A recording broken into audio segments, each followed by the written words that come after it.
ito, nakapasok na ako sa loob para sa State of the City address ng ating butihing mayor, Along Malapitan. Actually, ang daming tao, ang daming guests with an S. Guests with an S. Okay, ayan, kita-kita nyo naman, aligaga ang lahat. At kanya-kanyang pagandahan ng Pilipiniana. Okay, andi dito ang mga empleyado ng City Hall.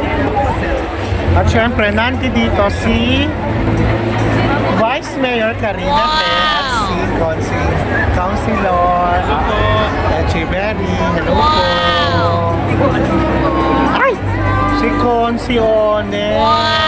Hello, Conci. At syempre, hello po, Conci King.